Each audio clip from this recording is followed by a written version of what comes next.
C'est plus facile de sourire. Avec toi, c'est plus facile de dire merci. Tu fais alliance avec moi, Seigneur, et faire alliance, n'est-ce pas se donner la main pour avancer ensemble sur le chemin? Tu fais alliance avec moi, Seigneur, comme un ami de jour et de nuit, tu restes à mes côtés. Avec toi, je suis plus solide. Avec toi, c'est plus facile de pardonner. Avec toi, c'est plus facile de chasser la colère qui parfois cogne dans le cœur. Avec toi, c'est plus facile de dire non à l'envie de faire mal. Tu fais alliance avec moi, Seigneur, et faire alliance, n'est-ce pas être solidaire pour gagner contre le mal? Je suis heureux, Seigneur, d'être en alliance avec toi. Au nom du Père, du Fils et du Saint-Esprit. Amen. Soyez toutes et tous les bienvenus en ce dimanche Judica, 5e dimanche du temps de Carême. Le dimanche de la Passion est le 5e dimanche du temps de Carême. Il est aussi appelé Judica, et en Allemagne, ça s'intitule le dimanche noir, c'est « Rends-moi justice ». La phrase, elle est prise du psaume 43 que nous allons prier tout à l'heure. Cette dernière tranche du temps de Carême nous oriente vers les souffrances et la mort du Christ et passe par les rameaux à la Semaine Sainte. Le chemin devient de plus en plus étroit et dangereux jusqu'à conduire à la mort du Christ. Et ce 5e dimanche du temps de Carême a pour thématique l'agneau de Dieu. Jésus est cet agneau de Dieu sans tache qui porte le péché du monde. Il nous reçoit tels que nous sommes et c'est vers lui que nous allons nous tourner ce matin. Wir reden ein bisschen Elsassisch, weil ich rede alle Elsassisch in der Kirche. Mein Name ist Véronique Ramad. Ich bin Prediger, schon 6 Jahre au sein de l'UEPA, l'Union des Églises protestantes d'Alsace et de Lorraine. Und ich komme von ein bisschen weit in Morie, ich komme von, Wiegersche oder Prischwiegersche, c'est Bräuschwiegersheim, das ist nicht weit von Straßburg. Und es ist das erste Mal, wie ich hierher komme. Und die Kirche, ich habe eine schöne Kirche Und mir fehlt sich gut und mir mérite das lavage in die Kirche. Et vous étiez bien accueillants, alors merci aussi pour vos sourires. Und jetzt wollen wir ein bisschen singen. Die erste Lied, c'est le 429, c'est vers toi que je me tourne. On le chante en entier.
Ce psaume 43.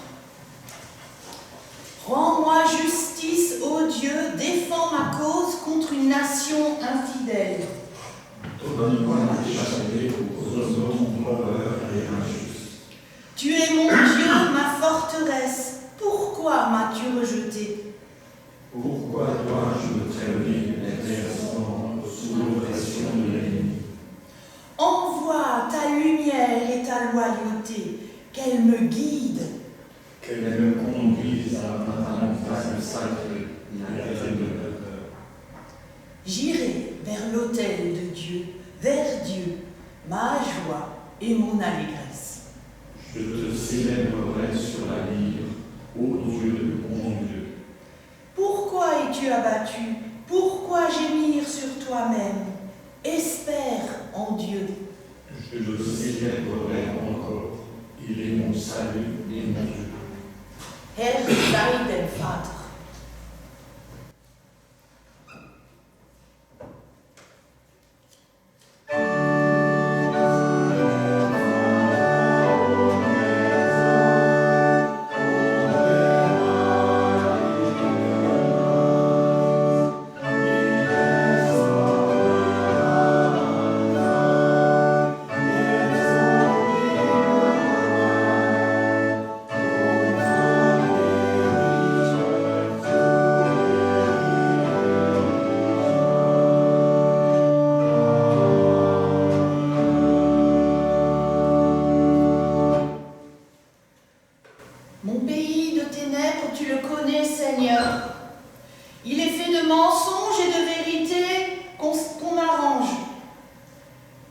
Et dans ses frontières, la place est grande pour l'orgueil et le jugement selon les apparences. La pitié, elle, reste dehors. Mon pays de ténèbres est fait d'égoïsme et de plaisir pour moi. Et dans ces ténèbres, la place est grande pour la jalousie et la dureté. La miséricorde, elle, reste dehors. Mon pays de ténèbres est fait de rancœur et de mots servis avec aigreur. Et dans sa ville, la place est grande pour les idoles du rendement, de la productivité, de la rentabilité, du profit. L'amour, lui, reste dehors. Mon pays est fait d'obscurité et ton absence pèse lourd, Seigneur.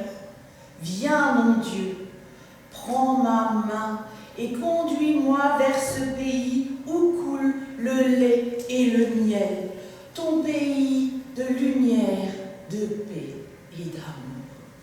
Amen. Erbar me dit.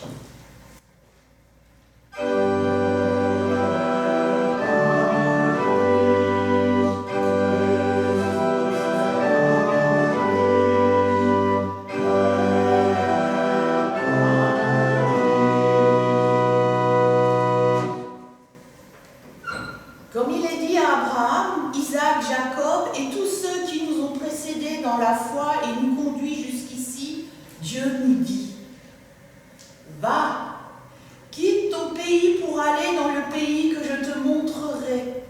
C'est un beau pays, vaste, un pays où coule le lait et le miel. Je te bénirai.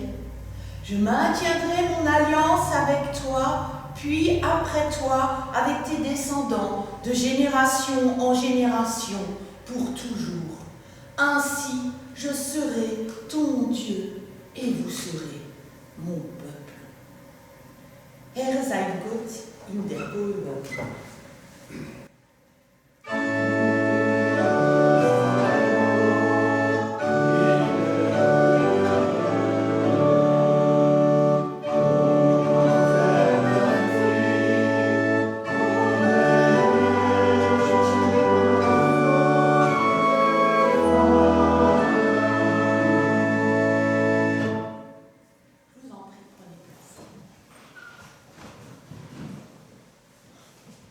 Et nous prions encore avant les lectures bibliques.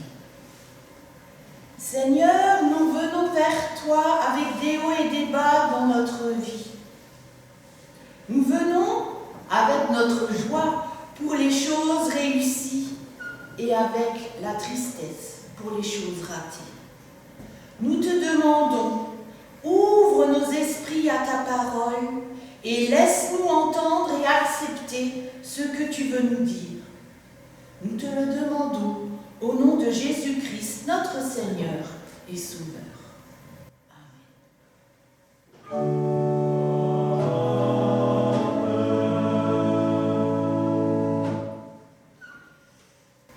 La première lecture de ce matin se fera dans le livre de la Genèse, au chapitre 22, les versets 1 à 19.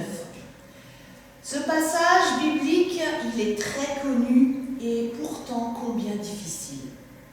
Abraham est prêt à offrir son fils Isaac en sacrifice. Mais ce que Dieu demande à Abraham, c'est sa foi, sa confiance absolue. Écoutons ensemble ce texte. Par la suite, Dieu mit Abraham à l'épreuve. Il l'appela et Abraham répondit, « Oui, je t'écoute. » Dieu reprit, « Prends ton fils Isaac, ton fils unique que tu aimes tant, et va dans le pays de Moïra, sur une montagne que je t'indiquerai, et là, offre-le-moi en sacrifice. » Le lendemain, Abraham se leva tôt. Il fendit le bois pour le sacrifice, sella son âne, et se mit en route vers le lieu que Dieu lui avait indiqué. Il emmenait avec lui 2 serviteurs, ainsi que son fils Isaac. Le surlendemain, il aperçut l'endroit de loin.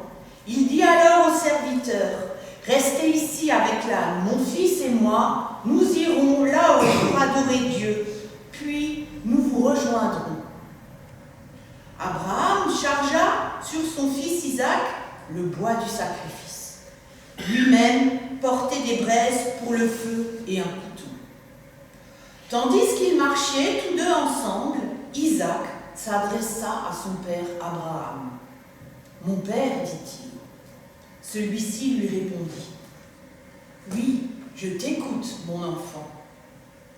Nous avons le feu et le bois, dit Isaac, mais où est l'agneau pour le sacrifice? Abraham répondit, mon fils, Dieu veillera lui-même à procurer l'agneau. Ils continuèrent leur route tous deux ensemble. Quand ils arrivèrent au lieu que Dieu lui avait indiqué, Abraham construisit un autel et y déposa le bois. Puis il lia Isaac, son propre fils, et le plaça sur l'autel par-dessus le bois. Alors il tendit la main et saisit le couteau pour égorger son fils. Mais du ciel, l'ange du Seigneur l'interpella. « Abraham, Abraham !» Oui, répondit Abraham, « Je t'écoute. » L'ange lui ordonna, « Ne porte pas la main sur l'enfant, ne lui fais aucun mal. Je sais maintenant que tu respectes l'autorité de Dieu, puisque tu ne lui as pas refusé ton fils unique. » Relevant la tête, Abraham aperçut un bélier retenu par les cornes dans un buisson. Il alla le prendre et l'offrit en sacrifice à la place de son fils. Abraham nomma ce lieu « Le Seigneur y veillera ». C'est pourquoi on dit encore aujourd'hui « Sur la montagne, le Seigneur y veillera ». Du ciel, l'ange du Seigneur appela Abraham une seconde fois et lui dit « Voici ce que déclare le Seigneur. Parce que tu as agi ainsi, que tu ne m'as pas refusé ton fils unique, aussi vrai que je suis Dieu, je jure de te bénir abondamment en rendant tes descendants aussi nombreux que les étoiles dans le ciel ou le grain de sable au bord de la mer. Tes descendants s'empareront des cités de leurs ennemis. À travers eux, je bénirai toutes les nations de la terre parce que tu as obéi à mes ordres. » Abraham rejoignit ses serviteurs. Ils se mirent en route et regagnèrent Beersheba, où Abraham s'installe. Et pour la deuxième lecture, qui se trouve dans le Nouveau Testament, j'invite l'Assemblée à se lever pour écouter et entendre cet évangile. Ceux qui ne peuvent pas peuvent rester assis. Le texte de l'évangile proposé ce matin se trouve dans Marc, au chapitre 10, les versets 35 à 45.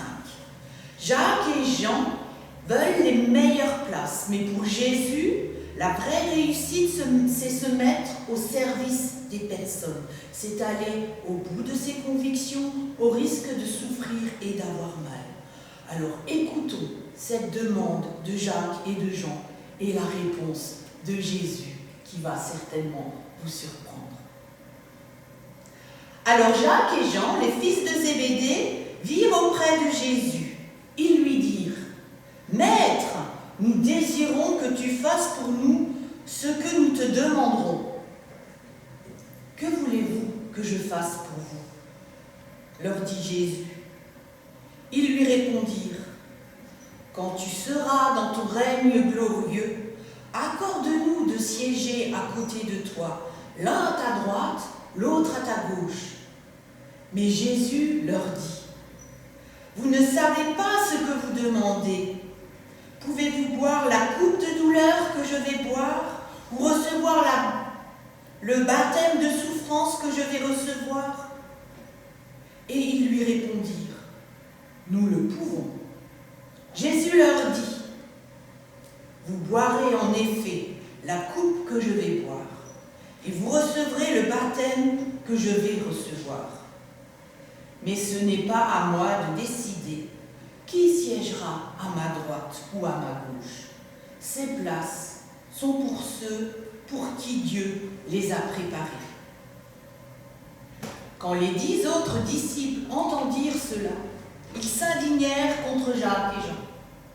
Alors Jésus les appela tous et leur dit « Vous le savez, c'est qu'on regarde comme les chefs des peuples les commandent en maîtres, et les grands personnages leur font sentir leur pouvoir.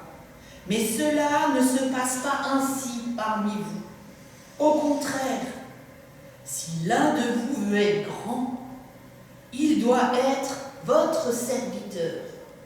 Si l'un de vous veut être le premier, il doit être l'esclave de tous.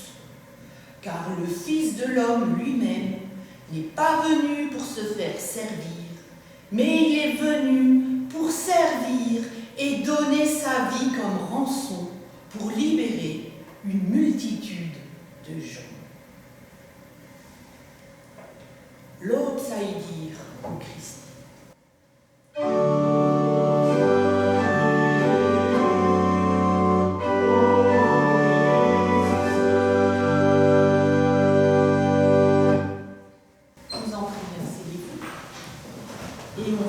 Continuer ce culte en entonnant un chant en allemand que vous trouverez dans votre cantique en allemand égé. C'est le cantique numéro 81, Herzliebster Jesu, les strophes 1 à 3.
Voici ce que nous pouvons lire dans la lettre aux Hébreux au chapitre 13, les versets 12 à 14.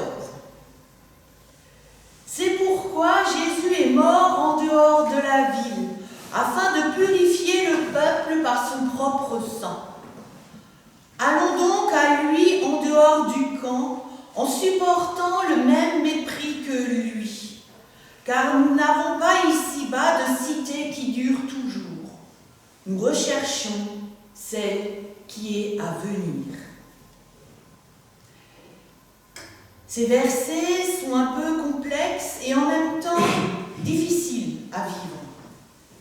Mais ils peuvent être malgré tout un vrai souffle dans nos vies. Ce passage nous affirme bien que Jésus s'est sacrifié pour nous les hommes. Il a versé son sang pour acheter nos péchés, nos fautes. C'est cette image de l'agneau de Dieu, cette image de l'agneau qui nous vient en tête, comme un bouc émissaire qui souffre à notre place. Jésus a été arrêté, Il a été jugé et condamné à mort sans que les autorités religieuses et politiques en place à l'époque trouvent vraiment de véritables chefs d'accusation. Il a souffert avec sa couronne d'épines, en portant sa croix, en étant roué de coups, en étant insulté et transpercé par une lance. Il est mort en prononçant ces dernières paroles. « Père, pardonne-leur, car ils ne savent pas ce qu'ils font. » Et en rendant son dernier souffle, Jésus s'écria d'une voix forte, « Père, je remets mon esprit entre tes mains. »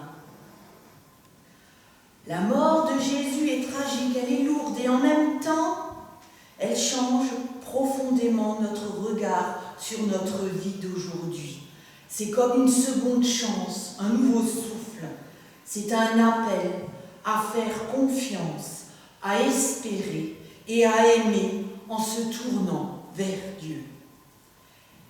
Ces versets que nous venons d'écouter nous invitent littéralement à rejoindre Jésus en dehors de la ville, là où il s'est fait crucifier, et à supporter le même mépris dont il a été victime. Et vous me direz, mais pourquoi devrions-nous subir le même dédain, l'opprobre d'autrui? Et comment fait-on pour rejoindre Jésus en dehors de la ville? Comment fait-on pour rejoindre Jésus en dehors du camp? Et comment comprendre la dernière phrase de cette lettre des Hébreux? Car nous n'avons pas ici-bas de cité qui dure toujours. Nous recherchons celle qui est à venir. C'est vrai, des villes et des villages ont été bâtis par les hommes. Les bâtiments de ces cités peuvent être très vite détruits par des tirs de missiles. Nous le voyons malheureusement trop souvent ces dernières semaines dans les journaux télévisés. Si ces cités ne tiennent pas debout éternellement, que recherchons-nous vraiment? Une vie éternelle? L'arrivée du royaume de Dieu? Ou allons-nous effectuer la même demande que Jacques et Jean pour avoir les meilleures places réservées à côté de Jésus une fois notre vie terrestre achevée? Je vous l'accorde, ces questions, elles sont nombreuses. Et vous n'aurez pas forcément de réponse à mes interrogations d'aujourd'hui. Alors je vous propose de prendre un peu de hauteur par rapport à ce passage de la lettre aux Hébreux. Et je vais vous poser une seule et unique question. Qu'est-ce qui nous rassemble ce matin ici dans cette église? À votre avis, vos pas vous ont guidé ce matin quand vous êtes réveillés, vous avez eu un appel intérieur. Vous la connaissez cette réponse, c'est notre foi. Oui. Et Jésus aussi, oui, bravo. Jésus vous a guidé pour vous amener ici. C'est ça, c'est ça.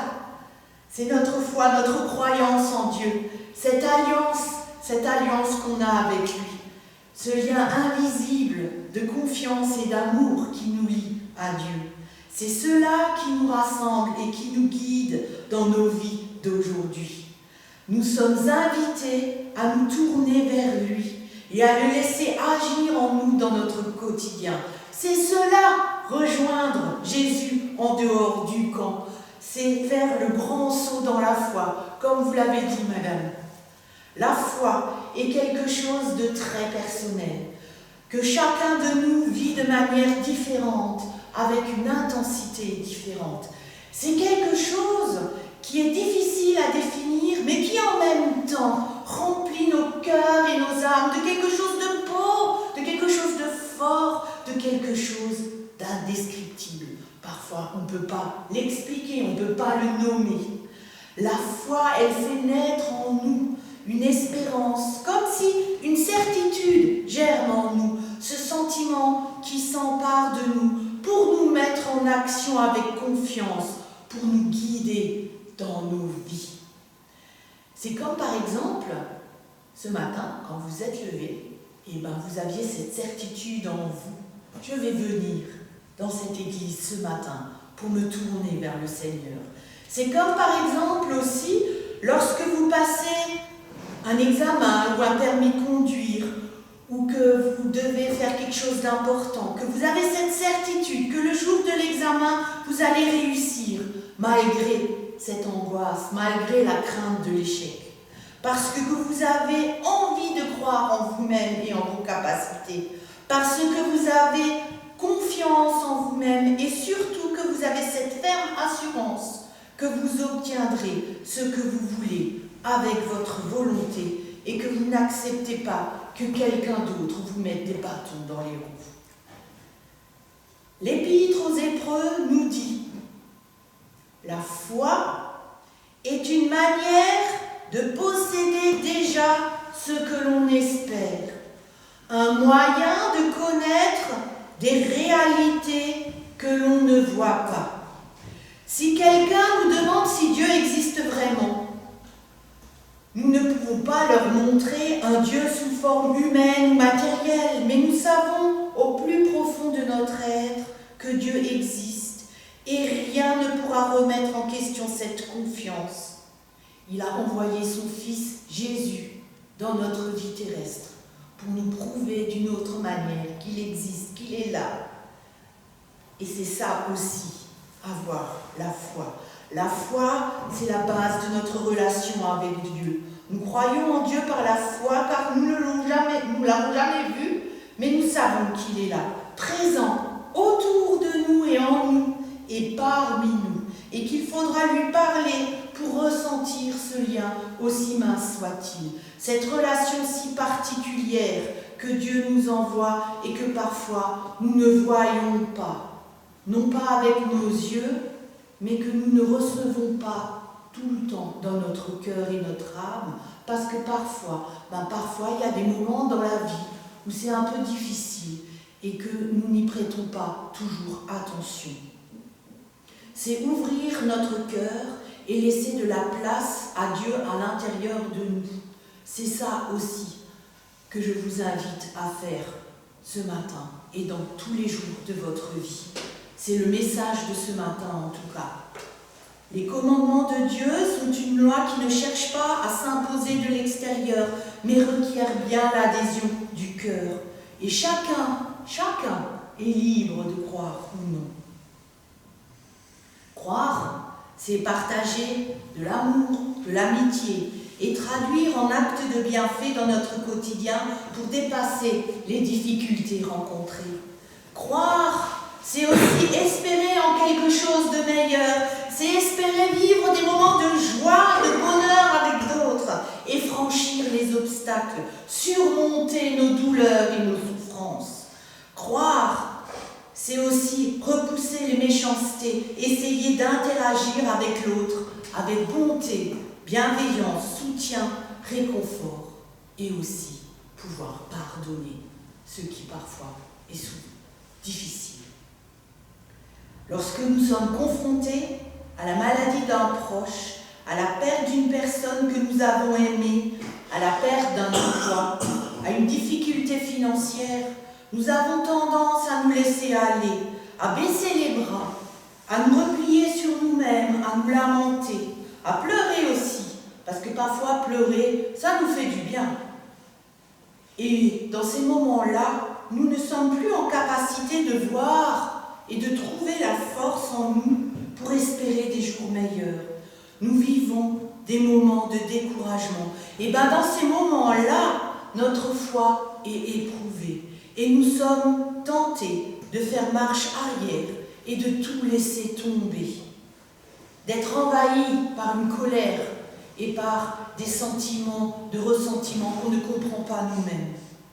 C'est pourtant l'occasion pour nous de grandir en mettant notre confiance en les promesses et en la puissance de Dieu. C'est en lui que nous pouvons puiser force et courage pour avancer dans la vie malgré les difficultés rencontrées. Nous pouvons nous appuyer sur Dieu et compter sur lui. C'est ça aussi, continuer à avoir la foi et croire en ce lien, en cette alliance que nous ne voyons pas, mais que nous ressentons au fond de notre âme avec certitude. Une fois un mauvais moment passé, Nous sommes heureux d'avoir surmonté cette épreuve. Notre fardeau est allégé. On se sent bien. On sent qu'on a passé un nouveau cap. On peut se sentir plus fort. Notre foi s'est trouvée renforcée. L'espoir de vivre en profitant pleinement. Et c'est par la prière que nous cherchons à puiser en Dieu cette force qui nous est nécessaire dans nos vies pour vivre en tant que chrétiens. Laissez-moi vous raconter une petite histoire. Quand j'ai lu un livre cette semaine, j'ai pensé à vous et à cette prédication que j'étais en train de travailler, et je suis tombée sur une petite histoire. Elle est très belle, vous verrez, vous comprendrez pourquoi je vous la raconte. Un père observait un petit garçon qui cherchait à déplacer un vase de fleurs très lourd. L'enfant se fatiguait, haletait et grommelait, mais ne réussit pas à bouger le vase d'un millimètre. « As-tu vraiment utilisé toutes tes forces » lui demanda le père. « Oui, répondit l'enfant. »« Non, reprit le père, car tu n'as pas demandé mon aide. » Et voilà. Être chrétien, c'est tout ça aussi. Demander de l'aide auprès des personnes de son entourage familial ou d'amis. Demander de l'aide autour de soi devient bénéfique. Et il en va de même pour la prière. Lorsqu'on prie, c'est demander à Dieu. Viens à mon secours, je lance un SOS. C'est utiliser toutes nos forces qui peut nous envoyer cette force qui est à l'intérieur de nous, qu'il a mis en nous le jour de notre baptême. C'est se mettre en présence de Dieu, faire silence pour l'écouter, entendre et laisser germer sa parole dans nos cœurs pour qu'elle porte du fruit dans notre vie. Ce saut de la foi, c'est rejoindre Jésus hors du camp, comme nous l'exhorte cette lettre aux Hébreux. Ce saut de la foi, c'est essayer de vivre et d'agir en tant que chrétien, comme Jésus l'a fait dans sa vie terrestre, afin que son sacrifice ne soit pas en vain. Faire du bien aux autres, être dans le partage, être solidaire, aimer et être aimé.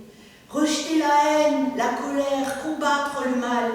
C'est aussi supporter toutes ces épreuves qui jalonnent nos vies. La solitude, le mépris des autres, la souffrance. C'est continuer d'avoir la foi et de croire en Dieu. C'est tout cela qui peut, à notre tour, nous ouvrir les yeux et le cœur et vivre ici et maintenant le royaume de Dieu. Si Jésus a parcouru ce chemin de la naissance à la mort, c'est pour montrer qu'à notre échelle, nous sommes, nous aussi, capables d'amour fraternel, de gestes de paix, d'entraide et de pardon, encore aujourd'hui. Non pas parce que nous serons des champions ou dotés de pouvoirs extraordinaires, mais parce que l'amour de Dieu et son souffle de l'Esprit Saint nous en donnent la possibilité et la force. Oui, un jour, nous mourrons. Mais avant tout, nous sommes nés pour aimer, pour servir, pour soutenir la vie et pour réconcilier les êtres humains entre eux.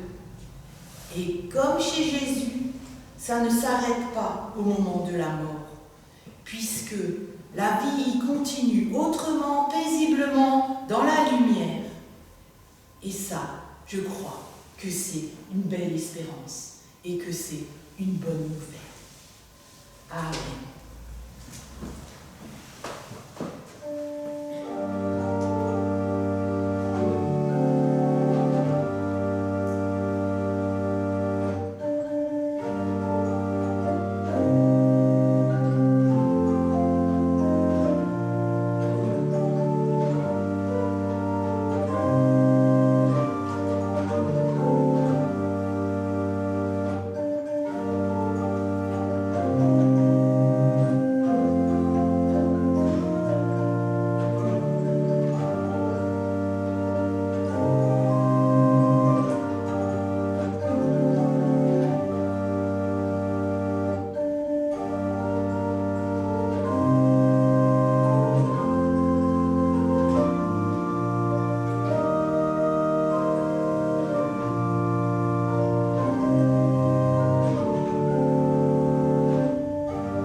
portez pas chez vous. Comment? Ah, voilà. Ah, merci. J'invite celles et ceux qui le peuvent à se lever. Nous allons confesser ensemble notre foi chrétienne en ouvrant nos âmes et nos esprits à la lumière divine. Je crois en Dieu, le Père Tout-Puissant, Créateur du ciel et de la terre. Je crois en Jésus-Christ, son Fils unique, notre Seigneur, qui a été conçu du Saint-Esprit et qui est né de la Vierge Marie. Il a souffert sous Ponce Pilate, il a été crucifié, il est mort, il a été enseveli, il est descendu aux enfers. Le troisième jour, il est ressuscité des morts, il est monté au ciel, il est assis à la droite de Dieu, le Père Tout-Puissant, et il viendra de là pour juger les vivants et les morts. Je crois au Saint-Esprit, la Sainte Église universelle, la communion des saints, la rémission des péchés, la résurrection de la chair et la vie éternelle. Amen. Je vous en prie, Seigneur. Et nous allons continuer ce culte en entendant notre troisième cantique, Tel que je suis, c'est le cantique 420 dans votre recueil Alléluia, les strophes 1 à 3.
De présentation des confirmants.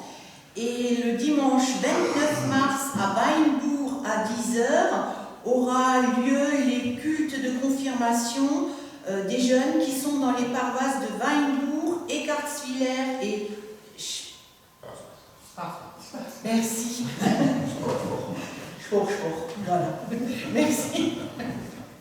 Donc c'est dimanche 29 mars à Weinbourg à 10h. Et les jeunes qui sont à Weiterswiller et Obersulzbach, ils auront leur culte de confirmation le dimanche 12 avril à Obersulzbach.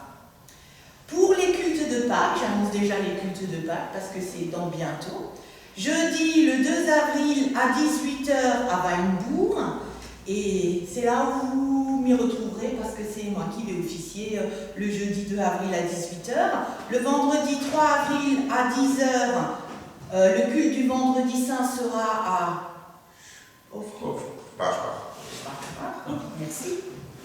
Le dimanche 5 avril à 7h, À Weinbourg, au cimetière, il y a la veillée pascale, je pense, avec un petit déjeuner. À 8h30, c'est sur inscription. Et le culte de Pâques à 10h à Obersulzbach. Voilà, ça c'était les annonces. Et moi, je tiens vraiment à vous remercier, toutes et tous, pour votre accueil, pour vos sourires et la chaleur que vous dégagez. Merci à Madame Dichtel pour sa fonction de sacristaine. Et merci à Madame Henel d'avoir été mon relais pour la préparation de culte. Et un grand merci à Monsieur Richard pour nous avoir accompagnés ce matin à l'orgue d'une très belle manière. L'offrande, c'est à la sortie. Et bien écoutez, on va entamer le dernier chant qui se trouve dans votre cantique allemand. 164, Jesus stark deine Kinder.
J'ai un geste de partage pour vous.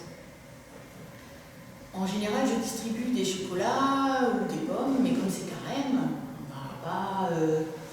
on va pas distribuer des choses à manger. Comme j'ai parlé de la prière dans la prédication, je suis allée au Mont Saint-Odile, et au Mont Saint-Odile, il y a la prière du sanctuaire du Mont Saint-Odile.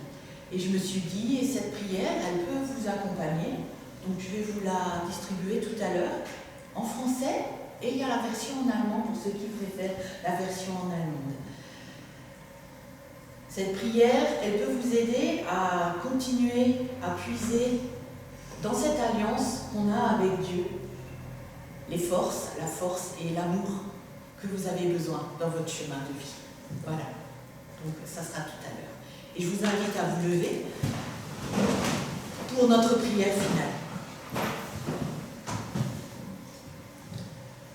Nous te rendons grâce, Seigneur, pour ta parole entendue ce matin et qui nourrit notre foi et notre espérance.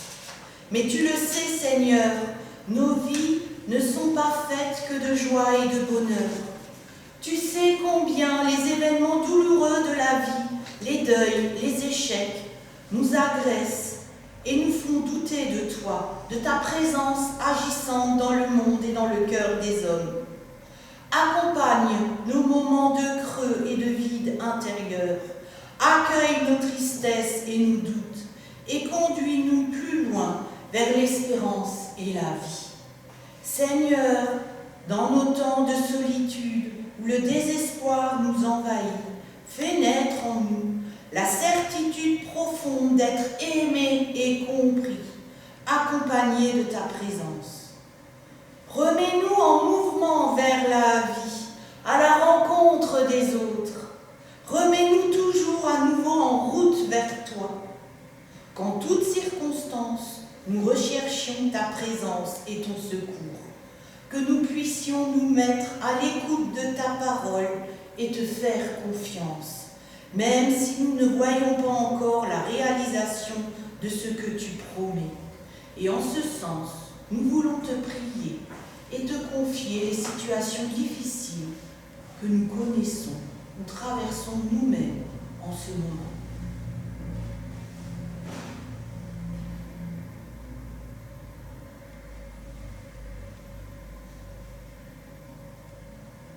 Et tous ensemble, nous voulons te dire cette prière que ton Fils Jésus nous a apprise. Notre Père qui es aux cieux, que ton nom soit sanctifié, que ton règne vienne, que ta volonté soit faite sur la terre comme au ciel. Donne-nous aujourd'hui notre pain de ce jour. Pardonne-nous nos offenses, comme nous pardonnons aussi à ceux qui nous ont offensés. Et ne nous laisse pas entrer en tentation, mais délivre-nous du mal. Car c'est à toi qu'appartiennent le règne, la puissance et la gloire, pour les siècles des siècles. Amen. Que le Seigneur vous ouvre les chemins qui vous conduisent jusqu'à lui, qu'il vous accompagne tout au long de votre route, quels que soient vos déserts, vos tunnels, vos passages difficiles, que son amour vous soutienne, votre foi, et vous ouvre à l'espérance, qu'il vous aide à le servir dans votre vie de tous les jours et qu'il vous bénisse